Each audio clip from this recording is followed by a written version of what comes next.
मेरा नाम नीति है और मेरी उम्र 20 साल है। मेरी माँ हमेशा मेरी सास को कोसती रहती, कहती कि मेरी फूल जैसी बेटी का क्या हाल कर दिया, देखना तेरी सास का क्या होगा। मुझे अपनी माँ की बातों पर बहुत गुस्सा आता था, क्योंकि मेरी सास बहुत अच्छी औरत थी। उन्होंने मेरी ज़िंदगी स्वर्ग बना दी थी। मैं तो पहले से भी ज़्यादा सुंदर हो गई थी। मेरी सास हर हफ्ते मुझे बाज़ार लेकर जाती थी और हज़ारों की मुझे शॉपिंग कराती। फिर मेरी माँ मेरी सास को बद्दुआएं क्यों देती थी। एक दिन मैं अपनी सहेली के साथ बाज़ार चली गई और उसी दुकान पर चली गई जहाँ से मेरी सास मुझे शॉपिंग करवाती थी। दुकानदार ने मुझे अकेला देखा तो रोते हुए मेरे पैर पकड़कर मुझसे माफ़ी मांगने लगा। कहने लगा, मुझे माफ़ कर दो, तुम मेरी बेटी के जैसी हो। मैंने तुम्हारे साथ जो भी किया था तुम्हारी सास के कहने पर किया था, क्योंकि वो मुझे इस काम के बहुत अच्छे पैसे दे रही थी। दुकानदार के कहने पर मैंने कमीज़ उठाकर देखा तो मेरी जान निकल गई। मेरी सास ने तो, जब मेरा रिश्ता बहुत अमीर घराने में हुआ था तो सारे ख़ानदान की लड़कियां मुझसे चिढ़ने लगी थी कि ये सब बस 4 दिन की चांदनी है, फिर अंधेरी रात। आज जब मैं नहा धोकर नीले रंग का जोड़ा पहनकर अपने गोरे गोरे हाथ में चूड़ियाँ चढ़ा रही थी तो मेरी बुआ की बेटी मुस्कान चली आई और मुझे देखकर कहने लगी, आज फिर तुम्हें तुम्हारी सास बाजार लेकर जा रही है। उसके लहजे में ऐसी चुभन थी कि मुझे हंसी आने लगी। मेरी सास मुझे बाजार लेकर जा रही है, लेकिन इसमें इतना जलने वाली क्या बात है। मेरी बात सुनकर मुस्कान मुझसे कहने लगी कि तुम्हारी सास क्यों हर हफ्ते तुम्हें शॉपिंग कराने के लिए दिल्ली के बड़े बाज़ार में लेकर जाती है। हमारे शहर में क्या बाज़ार की कमी हो गई है जो तुम्हें शॉपिंग के लिए दिल्ली जाना पड़ता है। मैं जान गई थी कि वो बहुत ज़्यादा जल रही है, इसीलिए मैं ज़ोर से हंसी और कहने लगी कि उनका पैसा है और उनकी मर्ज़ी। मेरी सास अपनी बड़ी सी गाड़ी में मुझे दिल्ली लेकर जाती थी, मुझे पूरी दिल्ली घुमाती थी और फिर महंगी महंगी शॉपिंग करवाती थी और वहाँ के सबसे महंगे रेस्टोरेंट से मुझे खाना खिलाती थी। तो मुझे भला क्या एतराज़ हो सकता है। मैं तो उनकी मोहब्बत देखकर खुश होती हूँ और प्रार्थना करती हूँ कि भगवान दूसरों की नज़र से मुझे बचाए रखे। मुस्कान मुझे देखकर बहुत जलने लगी और जैसे आई थी वैसे ही लौट गई। मैं गुनगुनाते हुए एक बार खुद को शीशे में देखने लगी। ये सूट भी मुझे मेरी सास ने दिलवाया था, जो बहुत ज़्यादा महंगा था और मुझ पर बहुत खूबसूरत लग रहा था। मैं तैयार होकर कमरे से निकली तो मेरी सास मुझे लेने के लिए आ चुकी थी। मैंने उन्हें नमस्ते किया तो वो मुझे बहुत दुआएं देने लगी। अभी तो मैं उनके घर पर भी नहीं गई थी और वो मुझसे इस कदर मोहब्बत करने लगी थी, मैं खुद हैरान रह जाती। मेरी सास कहने लगी, चलो नीति, ड्राइवर इंतज़ार कर रहा है। मैंने जब अपनी माँ की तरफ देखा तो उनके चेहरे का रंग उतरा हुआ था। उन्होंने मरी मरी आवाज़ में मुझे जाने को कह दिया और मैं अपनी सास के साथ बाहर निकल आई। कुछ देर में हम दिल्ली के बहुत बड़े बाज़ार में पहुंच चुके थे। शॉपिंग के नाम से मैं इस कदर खुश हो जाती थी कि मुझे अपनी माँ का उतरा हुआ चेहरा और बदले हुए अल्फाज भी नज़र नहीं आते थे। हमेशा की तरह इस बार भी मेरी सास ने मुझे बहुत कीमती कपड़े दिलवाए, साथ में उन्होंने मुझे ज्वेलरी भी दिलवाई। और खाना खाते हुए मेरी सास मुझसे कहने लगी, अगले दिन तुम शॉपिंग पर यही कपड़े पहन कर आना। मैं हैरानी से अपनी सास की तरफ देखने लगी कि इतने महंगे कपड़े पहनकर शॉपिंग पर आने की क्या ज़रूरत थी। मैं इन बातों को उनसे कहना नहीं चाहती थी, क्योंकि किसी अमीर घर के लोगों के अपने ही तौर तरीके होते हैं। इसीलिए जैसा वो कहती हैं मैं वैसा ही करती। वो खुद भी बहुत ज़्यादा मॉडर्न थी और बहुत अच्छे से तैयार होकर ही शॉपिंग के लिए निकलती थी। शॉपिंग से फ्री होने के बाद मेरी सास मुझे दिल्ली के मशहूर रेस्टोरेंट में ले जाकर खाना खिलाया करती थी, क्योंकि उन्हें खुद भी खाना खाना बहुत पसंद था। वो खाने की और शॉपिंग करने की बहुत ज़्यादा शौकीन थी। दिल्ली के बाज़ार में बहुत ज़्यादा रश हुआ करता था। वो दुकान वाला भी हमें बहुत अच्छे तरीके से पहचान गया था, इसीलिए हमें देखते ही वो हमारे लिए खाना लगा दिया करता था, जिसे खाने के बाद मुझे बहुत सुकून महसूस होता था। मैं बहुत ज़्यादा थक भी गई थी। खाना खाने के बाद मेरी सास कहने लगी कि चलो बहुत देर हो गई है, अब घर के लिए निकलते हैं। मैंने सुकून से एसी वाली कार में बैठकर आंखें बंद कर ली और मुझे पता ही नहीं चला कि कब मैं अपने घर पहुंच गई। घर आने पर जब गाड़ी रुकी तब मेरी सास ने मुझे आवाज़ दी और कहने लगी कि नीति बेटी, चलो तुम्हारा घर आ गया है। मैंने हल्की सी आंखें खोली तो मैंने देखा कि वाकई में ही घर के दरवाजे पर मौजूद हूँ। मुझे रास्ते का पता ही नहीं चल सका था। मैंने सारे शॉपिंग बैग्स उठाए और गाड़ी से उतरने लगी।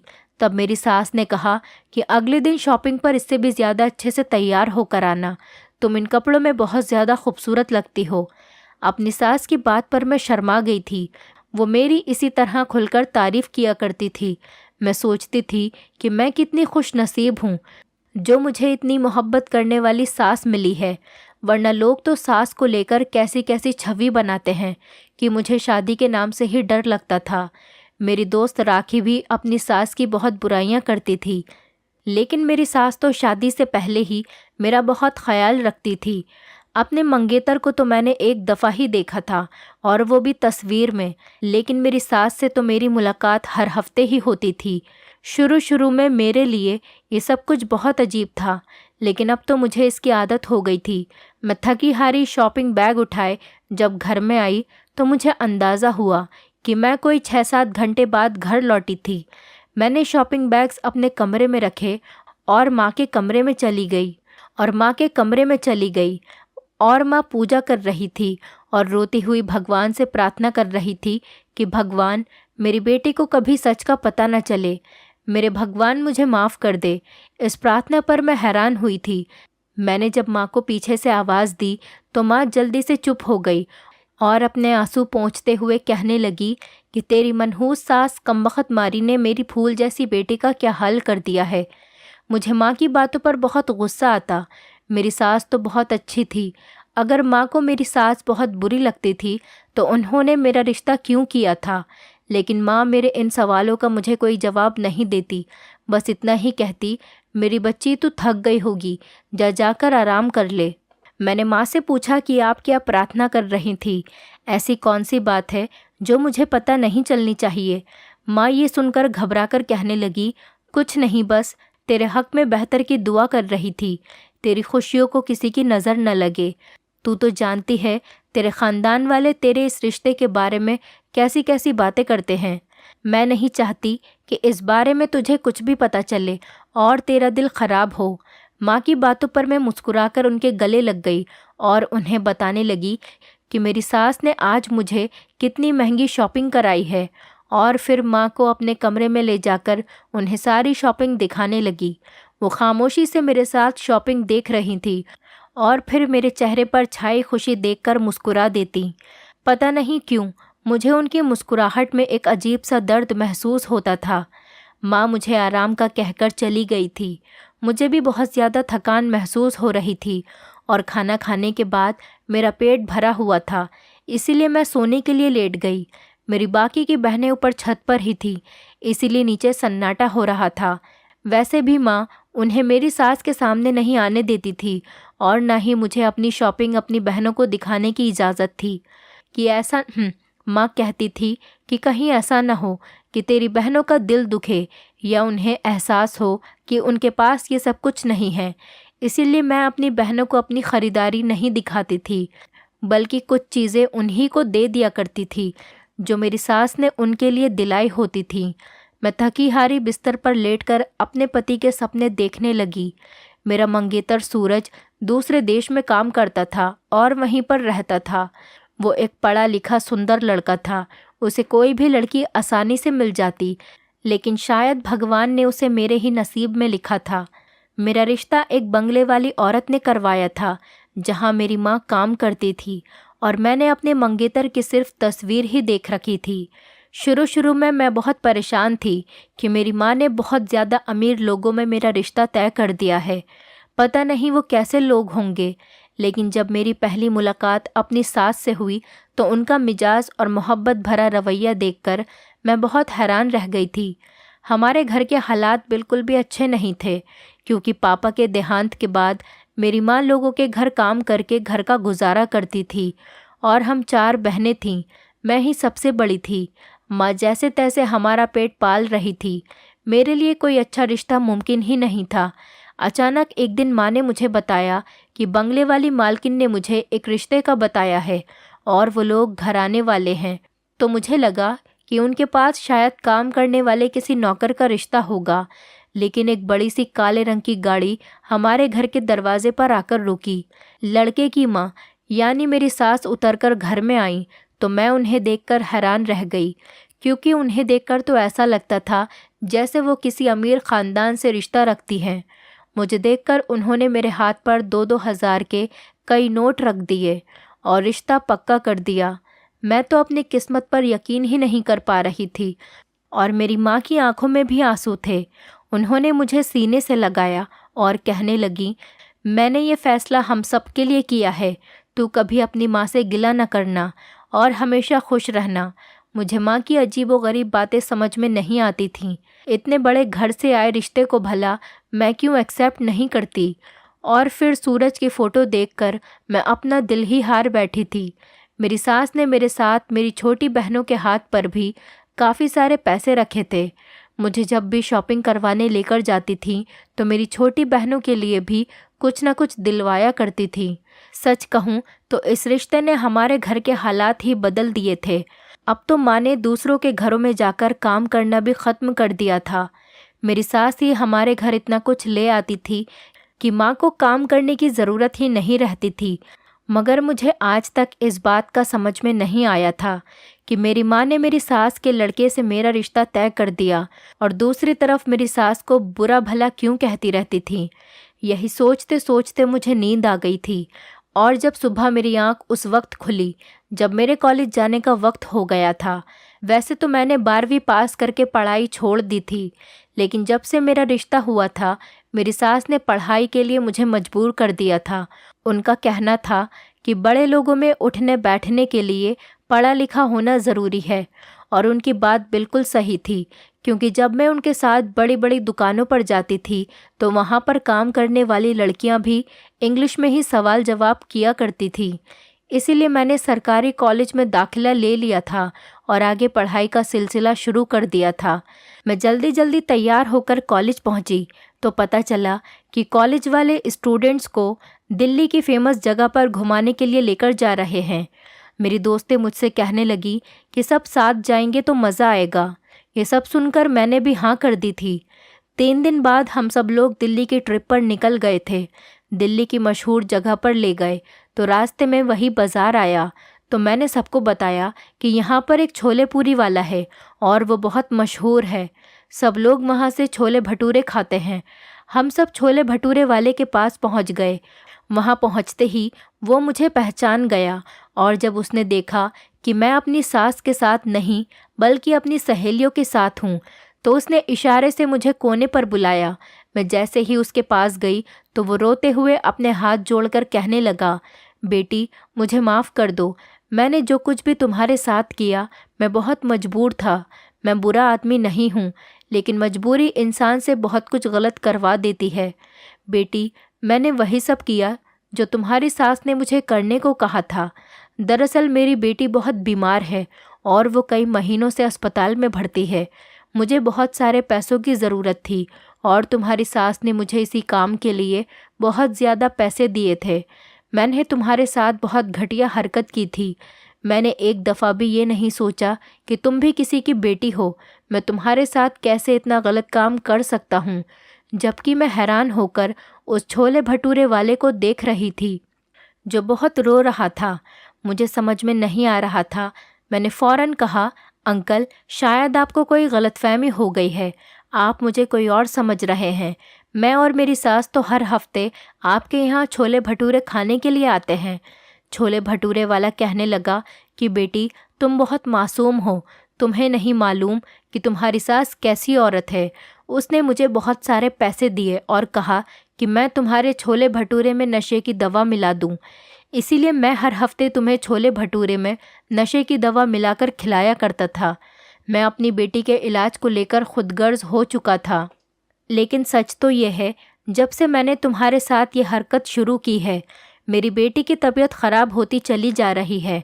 और फिर आहिस्ता आहिस्ता मुझे एहसास हुआ कि मैं पाप के पैसों से अपनी बेटी का इलाज नहीं करा सकता। मैं ये बात तुम्हें बताना चाहता था, लेकिन तुम्हारी सास बहुत चालाक औरत है। वो मुझे कभी भी तुमसे बात नहीं करने देती थी। छोले भटूरे वाले की बात सुनकर मेरी तो जान ही निकल गई थी। मैंने कहा, अंकल, मेरी सास को ऐसा करने की भला क्या ज़रूरत आ गई? लगता है आपका दिमाग ख़राब हो गया है। वो रोता हुआ कहने लगा, बेटा, मैं तो अपने पाप का इकरार कर रहा हूँ, क्योंकि मैं जानता हूँ मैंने जो कुछ भी किया है वो गलत है और इसीलिए मेरी आत्मा को सुकून नहीं मिलता। आपकी सास ने पैसे का लालच देकर मुझसे वो काम करवाया। शायद मैं सोच भी नहीं सकता था। इससे पहले कि मैं कुछ और पूछती, मेरी सहेलियां और टीचर्स वहां पर पहुंच गईं और कहने लगी कि क्या बात है। मैंने उनको सारी बात बता दी कि ये छोले भटूरे वाला मेरी सास पर इल्ज़ाम लगा रहा है। मेरी सास मुझे क्यों नशे की दवा देना चाहेंगी? वो तो मुझसे बहुत प्यार करती हैं। मेरी टीचर्स मुझसे कहने लगी, नीति, तुम्हारी सास कैसी औरत है ये तो तुम्हें पता ही होगा, लेकिन मैं इतना ज़रूर जानती हूँ कि ये गरीब छोले भटूरे वाला झूठ नहीं कह रहा। यकीनन कोई ना कोई बात ऐसी है जो तुम्हें नहीं पता। अपनी टीचर्स की बात सुनकर मेरी जान निकल गई थी। मैं वापस घर चली आई। मेरी माँ भगवान के सामने खड़ी आंसू बहा रही थी और भगवान से माफ़ी मांग रही थी और मेरी सास को आज भी बुरा भला कह रही थी। मैं फ़ौरन माँ के पास ही बैठ गई और कहने लगी, माँ, मुझे सच बताओ कि तुम हमेशा ये किस तरीके की दुआएं करती रहती हो, और तुमने अगर आज सच नहीं बताया तो मैं अपनी जान ले लूँगी। मेरी बात सुनकर माँ के होश ही उड़ गए और कहने लगी, नीति, कैसी बातें कर रही हो? मैंने रोते हुए माँ को सारी बात बताई और माँ के चेहरे का रंग उतर गया और कहने लगी कि मैंने सारी ज़िंदगी तुझे और तेरी बहनों को मेहनत से कमाकर ही खिलाया है और बड़ा किया है, लेकिन बढ़ती उम्र के साथ मुझ में काम करने की ताकत नहीं रही। तभी मेरी मालकिन ने कहा कि हर हफ्ते मैं तुझे एक दिन के लिए दिल्ली भेजा करूं, तो बदले में मुझे इतने पैसे मिल जाएंगे कि मेरे घर का पूरा खर्चा पूरा हो जाएगा। मालकिन की बात सुनकर मैं लालच में आ गई थी, मगर मुझे ये मालूम नहीं था कि तुझे दिल्ली भेजने के लिए तेरे रिश्ते का ड्रामा करना पड़ेगा। तेरा किसी सूरज से कोई रिश्ता नहीं हुआ, बल्कि जो फ़ोटो तुझे दिखाई गई थी वो पता नहीं किसकी है। तेरा तेरी सास से कोई रिश्ता नहीं। दरअसल तेरी सास खूबसूरत और जवान लड़कियों से गलत काम करवाती है। जिस बंगले में मैं काम करती थी वो तेरी सास की दोस्त है और उन्होंने तुझे देखा था, इसीलिए उन्होंने रिश्ते के नाम पर रिश्ता हमारे घर भिजवा दिया। तेरी खूबसूरती देखकर वो औरत मुंह मांगे दाम देने को तैयार हो गई। मैं सोचने लगी थी कि तुझे कुर्बान करके बाकी बेटियों का फ्यूचर सही हो जाएगा, लेकिन तू हर हफ्ते जब पैसे लेकर घर आती है मेरा दिल कटने लगता है और मुझे एहसास होता है मैंने अपनी सगी बेटी के साथ कितना गलत काम किया है। एक दिन मैंने मालकिन से ये सब ख़त्म करने को कहा। वो कहने लगी, अब कुछ नहीं हो सकता। ज़्यादा होशियारी की तो मैं सारी हकीकत तेरी बेटी को बता दूंगी कि तेरी माँ ने खुद तुझे बेचा है। इसलिए मैं हर वक्त उस औरत को बद्दुआएं देती। मुझे डर था कि जिस दिन तुझे सब कुछ पता चलेगा तू मुझसे नफ़रत करने लगेगी। इसीलिए मैं भगवान से दुआ मांगती कि तुझे कभी भी सच का पता ना चले। वो औरत जो तेरी सास बनी बैठी है तुझे दिल्ली ले जाती है, पहले शॉपिंग करवाती है और फिर छोले भटूरे वाले से तुझे नशे की दवा मिलवाकर तुझे खिला देती है। गाड़ी में बैठकर तुझे गहरी नींद आ जाती है। फिर वो तुझे एक होटल में ले जाकर कुछ घंटों के लिए तेरा सौदा कर देती है। कितनी खूबसूरत है कि बेहोशी की हालत में भी लोग तुझे खरीद लेते हैं। आज तक जो कुछ भी हुआ उसमें तेरी माँ का भी इतना ही कसूर है जितना उस औरत का है। छोले भटूरे वाले ने तो अपनी बेटी के इलाज के लिए जो किया मजबूरी में किया, लेकिन मैंने ये सोचकर तेरी इज्जत दांव पर लगा दी कि इस तरह हमारे घर के हालात बदल जाएंगे, बल्कि मेरी और बेटियों का फ्यूचर भी संवर जाएगा। 3 बेटियों की खुशियों की खातिर मैंने तेरी खुशियाँ और तेरी जवानी को कुर्बान कर दिया। माँ का सच मेरे ऊपर किसी कयामत की तरह गुजरा था। मैं सोच भी नहीं सकती थी कि मेरी माँ मेरे साथ इतना गलत कर सकती है। मुझे राखी की बात याद आई थी कि ये सब कुछ 4 दिन की चांदनी है और फिर अंधेरी रात। सच में उसकी बात पूरी हो ही गई थी। मैं 4 दिन की चांदनी देख चुकी थी और अब सिर्फ अंधेरी रात बाकी बची थी। मैंने रोते हुए माँ के आगे हाथ जोड़ दिए और कहा कि मुझे माल और जेवर की हवस नहीं है, मुझे बस इस दलदल से निकाल दीजिए। मैं इस तरह अपने आप को किसी और के हवाले नहीं कर सकती हूँ, अपनी दुनिया बर्बाद नहीं कर सकती हूँ। सपने जो मैंने सूरज के लिए देख रखे थे वो सब चकनाचूर हो गए थे। माँ ने मुझसे वादा किया कि वो आज के बाद मुझे उस औरत के साथ नहीं भेजेंगी और ना ही उससे मेरा अब कोई रिश्ता होगा। सारे ख़ानदान वालों को माँ ने मेरा रिश्ता टूटने की खबर सुना दी थी। जो कोई आया था वो मेरा मजाक उड़ाकर चला गया था। मेरा घर, मेरा घमंड सब चकनाचूर हो चुका था। वो औरत जो मेरी सास बनी हुई थी, माँ के मना करने पर उसने मेरी माँ के साथ बहुत झगड़ा किया और गुस्से से हमारे घर से निकल गई। 3 दिन बाद हमें पता चला कि उस औरत का तेज़ कार चलाने की वजह से एक्सीडेंट हो गया था और वो उसी वक्त मर गई थी। माँ हमें लेकर दूसरे शहर आ गई थी। आज इस बात को कई साल गुजर गए हैं और हम बहनों की शादी हो गई है और माँ भी इस दुनिया में नहीं है और मैं अपने पति के साथ बहुत खुश हूँ। मेरे पति को मेरी पिछली ज़िंदगी के बारे में कुछ भी पता नहीं है, लेकिन जब भी मैं अपने पास्ट को याद करती हूँ मेरा दिल कांप सा जाता है कि उस दिन अगर छोले पूरी वाला मुझे हकीकत न बताता तो क्या मेरी सारी ज़िंदगी इसी तरह गुजर जाती और मरने के बाद मैं अपने भगवान को क्या जवाब देती। दोस्तों, उम्मीद करती हूँ आपको हमारी कहानी पसंद आई होगी। कहानी पसंद आई है तो वीडियो को लाइक करें, चैनल पर नए हैं तो चैनल को सब्सक्राइब करें और हाँ, नोटिफिकेशन बेल को ज़रूर दबाएं ताकि अगली अपडेट सबसे पहले आपको मिले।